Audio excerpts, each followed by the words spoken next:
बिस्मिल्लाहिर्रहमानिर्रहीम।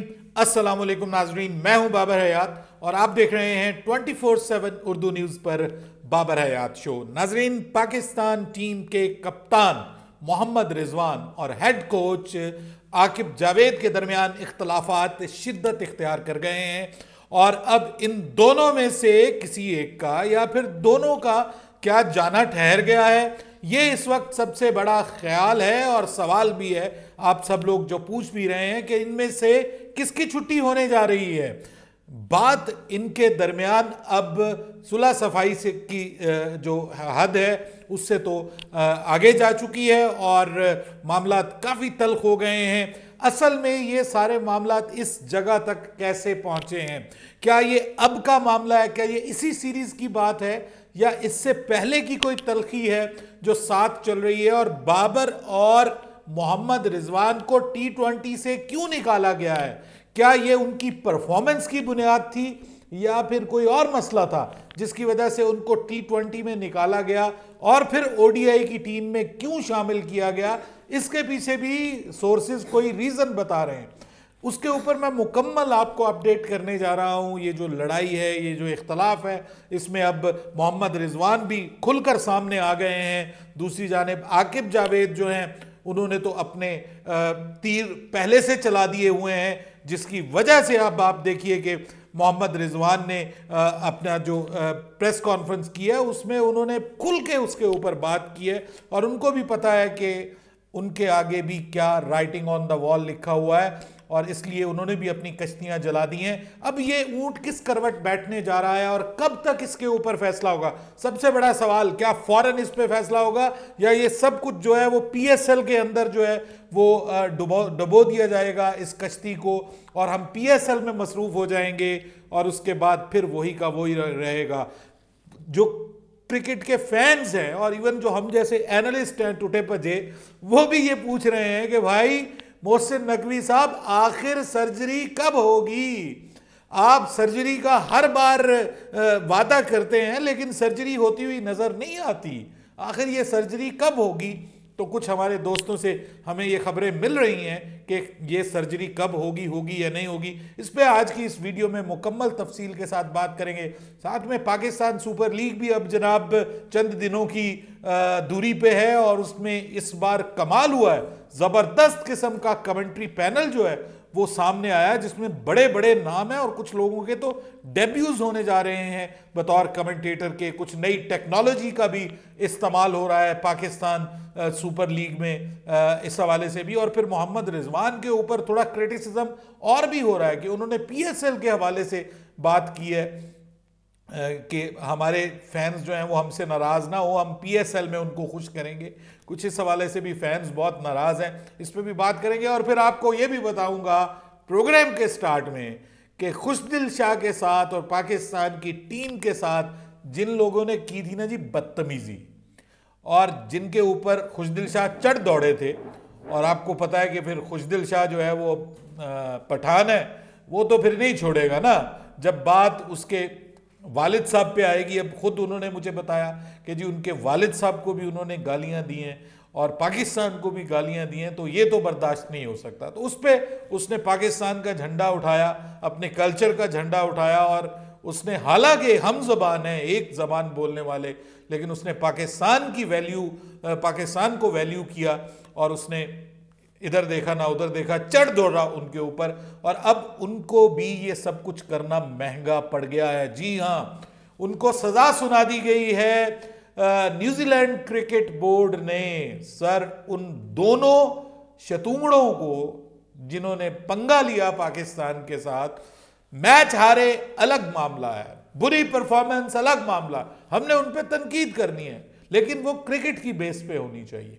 वो जिसको आप कहते हैं तनकीद बराए तनकीद नहीं होनी चाहिए, बल्कि तनकीद बराए तामीर होनी चाहिए, बेहतरी के लिए। आप हम सब जो तनकीद करते हैं, हमें किसी खिलाड़ी से कोई जाती ना हमारी दुश्मनी है ना हमारा कोई लेना देना है इस हवाले से। हम ये कहते हैं कि भाई आप ही अच्छा करना शुरू कर दो, आपके हाथ में बल्ला आता है तो आप परफॉर्म करो, आप वो करके दिखाओ जो दूसरे नहीं करते, तो आप हमारे हीरो हो। अगर आप पाकिस्तान को लेट डाउन करोगे तो आप हमारे हीरो नहीं हो सकते। ठीक है, लेकिन बीइंग अ ह्यूमन अगर हम आपको इंसल्ट करेंगे, अगर हम आपको अब्यूज करेंगे, तो इसका मतलब यह है कि यह फिर इंसानियत से गिरी हुई हरकत है। हाँ, क्रिटिसिज्म बनता है, आपकी बैटिंग पे बन जाता है, आपकी कप्तानी के ऊपर बन जाता है, आपके बॉलिंग के ऊपर हम कर सकते हैं, पाकिस्तान के लिए परफॉर्मेंस के ऊपर कर सकते हैं, लेकिन इसका मतलब ये नहीं है कि हम घरों पे जाएं, हम मुल्कों को तजलील करें और आप किसी खास एजेंडे के तहत आएं। आप किसी खास एजेंडे के तहत आए कि हमने ये करना है और हमने अपना गुस्सा और दुश्मनी पाकिस्तान के निहत्ते खिलाड़ियों के ऊपर निकालनी है, तो फिर तो भाई मुकाबला बनता है। और पाकिस्तान क्रिकेट बोर्ड ने इस हवाले से राइटली डिसीजन लिया और न्यूजीलैंड क्रिकेट बोर्ड से रब्ता किया और कहा कि जी ये आप इसके ऊपर कोई ना कोई फैसला कीजिए, ये कोई तरीका नहीं है। हम आपके मुल्क में आए हैं, हमारे खिलाड़ियों का, हमारे मुल्क का जो नाम है, रिस्पेक्ट है, उसको कायम रखना आपकी जिम्मेदारी है।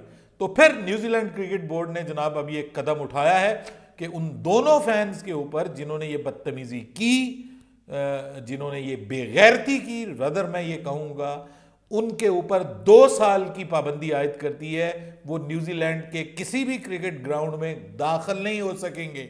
ये है औकात, और यही होना चाहिए था, यही सलूक होना चाहिए था। आई एम नॉट श्योर कि उनके खिलाफ पुलिस रिपोर्ट अभी दायर की गई है या नहीं दायर की गई। मेरे ख्याल में तो वो भी दायर करनी चाहिए, लेकिन ये पहला स्टेप है और मेरे ख्याल में अब उनको अकल आनी चाहिए।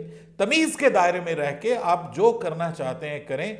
देखिए, बाबर आजम को वो जिस बंदे ने बाहर से बदतमीजी की थी ना, मैं बाबर आजम की बैटिंग पे तनकीद कर सकता हूं, मैं बाबर आजम के कप्तानी के ऊपर बड़ी तनकीद करता था, लेकिन Babar Azam being a human, मैंने जब ये वो वीडियो देखी थी, वो क्लिप बहुत वायरल हुआ था, तो मैंने उस वक्त उसकी मुखालफत की थी। मैंने कहा अब आपको किसी की क्रिकेट से मसला है ना, किसी के स्टाइल ऑफ बैटिंग से मसला है, पाकिस्तान के लिए उसकी परफॉर्मेंस के ऊपर मसला है, लेकिन आप किसी बंदे की सेल्फ रिस्पेक्ट को कैसे डैमेज कर सकते हैं? ये गलत बात है। देखिए, ये इंसानियत के खिलाफ है और ये बहुत अच्छा हुआ है, इससे बढ़ के होना चाहिए। और इनको जो है वो पुलिस भी पकड़े, इनकी तबीयत दुरुस्त करे जो इस किस्म की हरकतें करते हैं। इनकी एक तारीख है, ये जो अफगानी घुसपैठी हैं ना, इनकी एक तकलीफ है। हमारे मुल्क में रहते हैं, हमारे मुल्क का खाते हैं और हमारी प्लेट के अंदर वो कहते हैं ना खाते हैं और उसी के अंदर छेद करते हैं।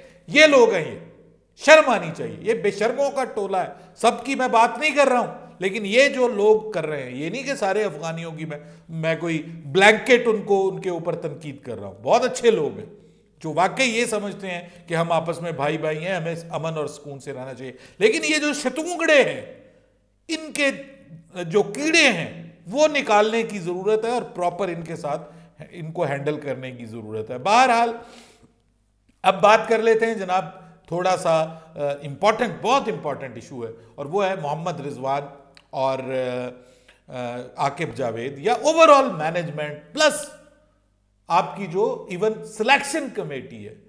मोहम्मद रिजवान किसी से राजी नहीं है। कल जो उन्होंने पोस्ट मैच प्रेस कॉन्फ्रेंस की है ना, उसमें उन्होंने ये तक कह दिया कि हमें T20 से बाहर निकाला गया। वो हमारे साथी एजाज वसीम बाकरी साहब, मैं बाकायदा नाम लेता हूं, वो वहां पे मौजूद थे। उन्हीं के जरिए से, उन्हीं के तवस्सत से हमें ये खबरें मिली हैं। मैं कोई न्यूजीलैंड में मौजूद नहीं था। उन्होंने ये सवालात किए हैं और जो जिसका क्रेडिट है उसको मिलना चाहिए। वो बंदे ने बड़ा लंबा सफ़र किया है, ऑब्वियसली बहुत सारे उसके एक्सपेंसेस इसमें इन्वॉल्व हैं। तो अब ये मैं कहूँ जी सोर्सेज का नाम लेके उस बंदे का नाम ना, नहीं, वो वाज़ेह है। आपने वो इंटरव्यू, उसकी वो प्रेस कॉन्फ्रेंस देखी है रिजवान की, उसमें सारे सवाल एजाज वसीम बाकरी ने किए हैं। तो और तो कोई वहाँ पे जो बैठे हुए थे वो भी एजाज वसीम के मुताबिक वो चुप थे। तो ये उनका गिला बनता है कि लोग उसकी वो बातों को कोट करते हैं और उसका बेचारे का नाम भी नहीं लेते। ठीक है, ये भी ज्यादती है। 12 उन्होंने ये कहा कि आपको T20 से बाहर निकाला गया तो आप उस पर क्या कहेंगे? तो उन्होंने कहा जी हमसे तो पूछा ही नहीं है, इस मामले में हमसे कोई बात भी नहीं हुई, हमारा कोई इख्तियार भी नहीं है। उन्होंने कहा अब यहाँ भी हमारे इख्तियार में नहीं है सब कुछ। ठीक है, तो उन्होंने सीधा सीधा कह दिया कि जी नाराजगी का बाकायदा इजहार किया उन्होंने कि हमें T20 क्रिकेट से निकाला गया, बहरहाल हमने उसको कबूल किया, जो भी ये डिसीजन करते हैं ये सिलेक्शन कमेटी वालों ने किया है, ये टीम मैनेजमेंट ने किया है, हम इस पे जो है वो कोई एतराज़ नहीं करते, हमने एक्सेप्ट कर लिया, ठीक है, लेकिन हमसे कोई मशवरा नहीं किया गया हमें निकालने से पहले। अच्छा, इसका जवाब मैं आगे चल के देता हूँ, लेकिन दूसरे नंबर पे फिर उन्होंने ये कहा कि यहाँ भी हमारा कोई इख्तियार नहीं है, ये चीज़ें हमारे इख्तियार में नहीं है। बकौल उनके वो सिर्फ टॉस करने वाले कप्तान हैं, और जो कोचिस थे पहले वो भी ये कहते थे कि अगर आपने सिलेक्शन कमेटी को सब कुछ बना दिया है तो इसका मतलब ये है कि हम तो ग्राउंड के अंदर बस ड्रिल करवाने वाले कोच रह गए, जिसकी वजह से उन कोचिस ने छोड़ दिया था। मोहम्मद रिजवान बहरहाल ये मानते रहे हैं उनकी बातें, और अब जाके जब बार बार हार रहे हैं तो अब इन्होंने ये कहा जी कि मेरे इख्तियार में कुछ नहीं है, फलानी। अब ये सारा कुछ हो गया। ये चला कहाँ से? देखिए, ये चला था चैंपियंस ट्रॉफी से। चैंपियंस ट्रॉफी में जो कुछ हुआ, हम हार गए।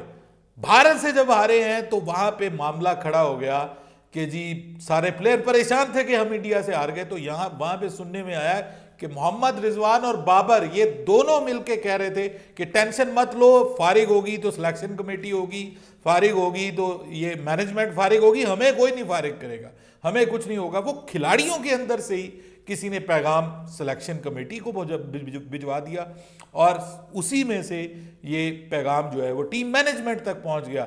अब उसकी सजा फौरी तौर पर पहले तो ये फैसला किया गया कि इनको T20 ODI दोनों से फारिग कर दिया जाए, और इसके बीच में जो है वो आपको पता है कि शाहीन भी थे। शाहीन की बचत इसलिए हो गई कि उनके सुसर है, आपको पता है, उसकी वजह से बचत हो गई। फिर शादाब खान को बीच में ऐड कर लिया कि यार इसको कप्तान बना दिया जाए, क्योंकि कप्तानी का एक गैप क्रिएट हो गया फौरी तौर पे।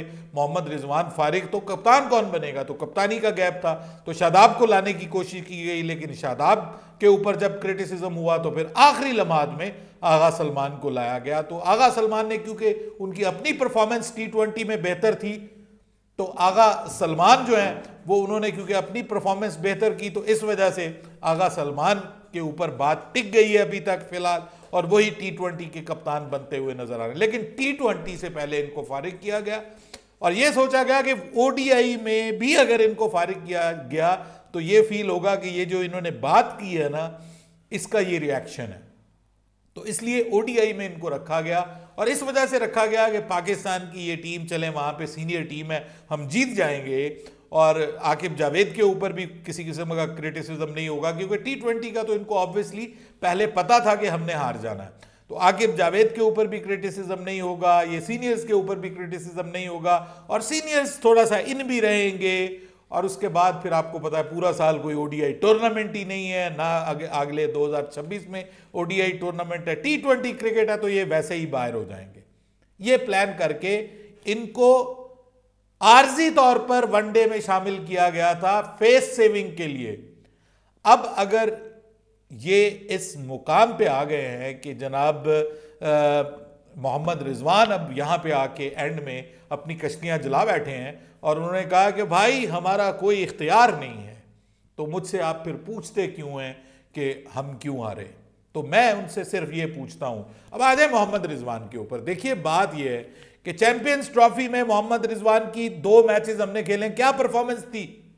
दोनों मैचेस में शिकस्त मोहम्मद रिजवान की वजह से हुई है। टुक टुक टुक, एक मैच में बाबर आजम उसके साथ मिल गए और दूसरे मैच में मोहम्मद रिजवान ने वो कारनामा सर अंजाम दिया। तो मुझे तो ऐसा लगता है कि ये इंटेंशनली इन्होंने ये किया है, और मकसद सिर्फ ये था कि ये जो है ना जी, ये जो मैनेजमेंट है ये फारिग हो जाए, सिलेक्शन कमेटी फारिग हो जाए, मैनेजमेंट फारिग हो जाए। क्योंकि आपको पता है पहले ऐसा ही होता था, पहले ऐसा ही होता था कि प्लेयर्स अपनी जगह पे मौजूद रहते थे, और क्योंकि सिलेक्शन ठीक नहीं हुई, सिलेक्शन कमेटी को फारिग कर दो, मैच हम हार गए तो कोच वगैरह फारिग होते थे। इस बार कोच और सिलेक्शन कमेटी तगड़ी, तो उन तक ऊपर से ये बात पहुंच गई। किसी ने बताया कि जी ये कह रहे हैं कि जी ये तो सब फारिग होंगे, हम फारिग नहीं होंगे।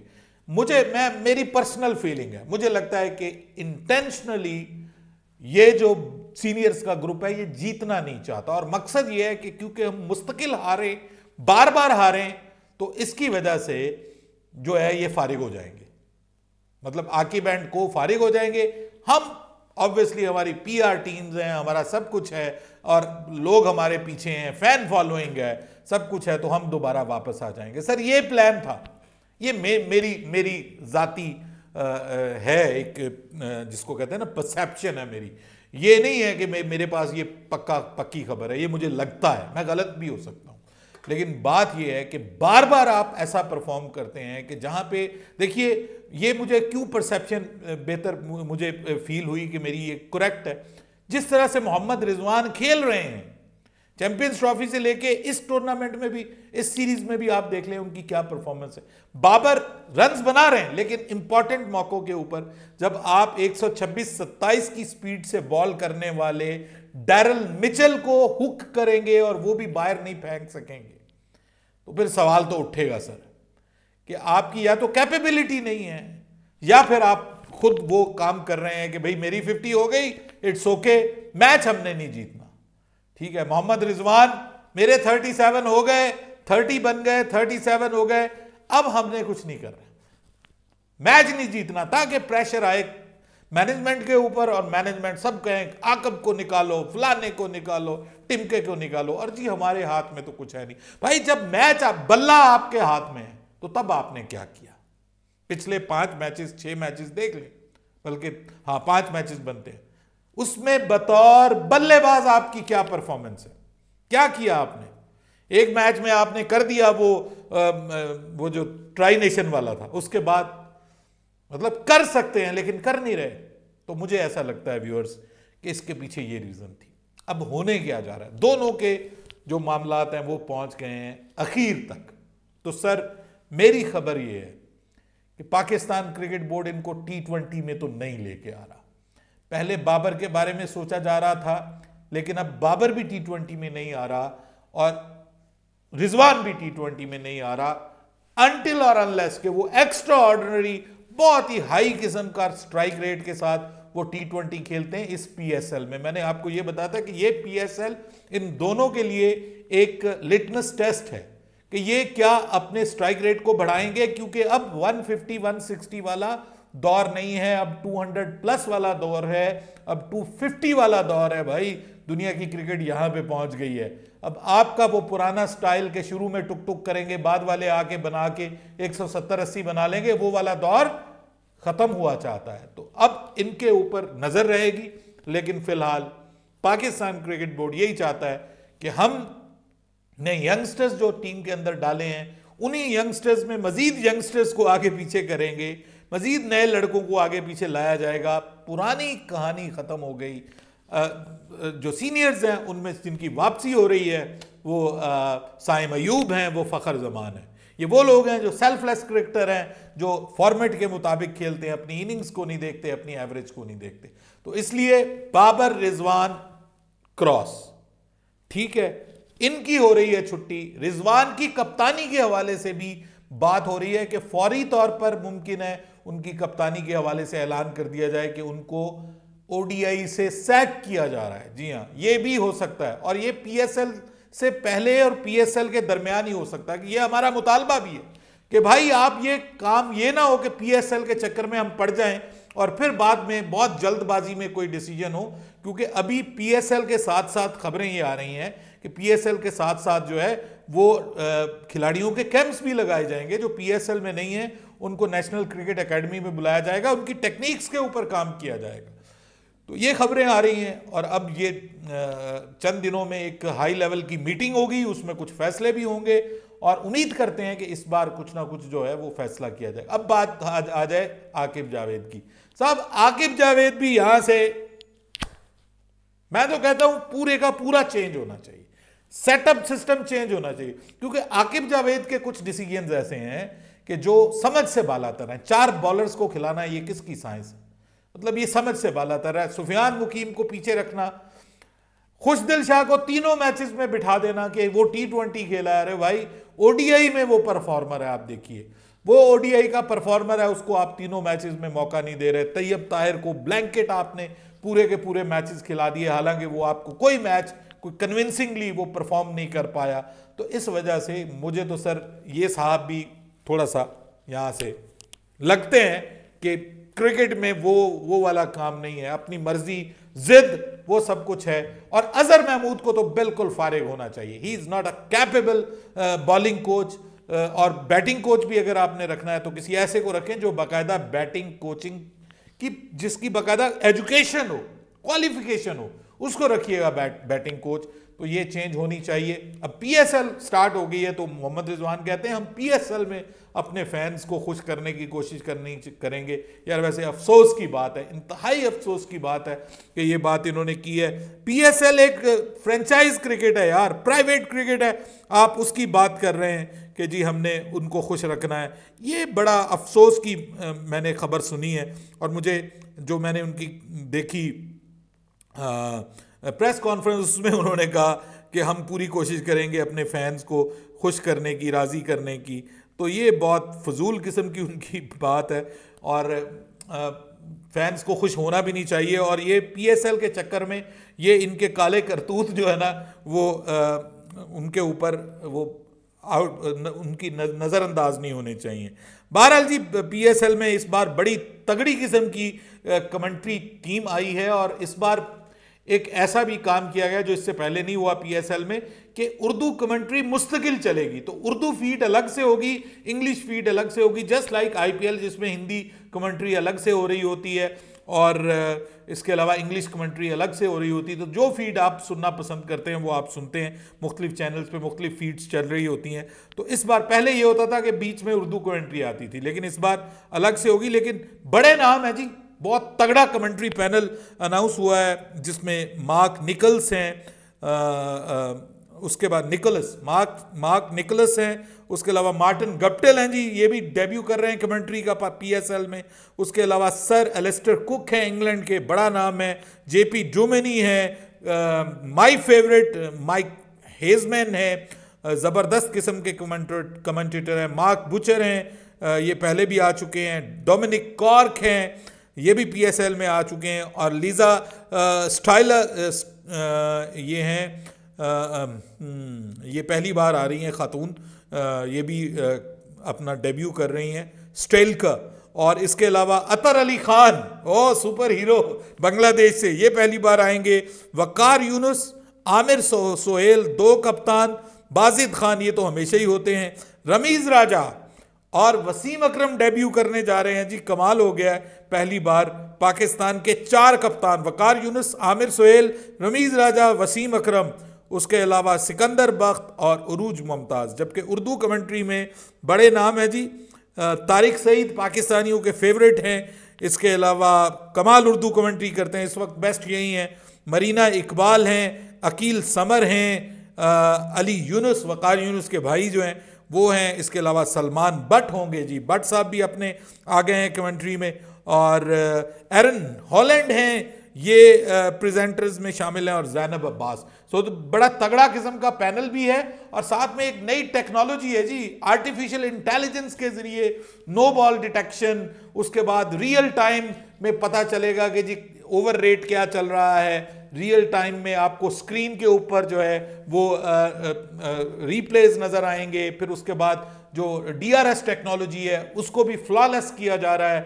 PCB 1 step ahead in PSL, ऐसा लग रहा है। लेकिन उसके लिए भी हमें इंतजार करना है। कराची किंग्स ने बाय द वे अपनी नई जो जर्सी है, बड़ी खूबसूरत किस्म की डार्क ब्लू कलर में, रेड उसके ऊपर स्ट्रैप्स हैं, जिसको वो जोश और जज्बे का नाम दे रहे हैं। तो तगड़ी उन्होंने खूबसूरत किस्म की अपनी जर्सी भी लॉन्च कर दी है। पीएसएल का माहौल कैसा बनता है इसके ऊपर सबकी नज़रें होंगी। अपनी राय दीजिएगा कमेंट सेक्शन में। बाबर हयात को इजाज़त दीजिएगा। अल्लाह हाफिज़।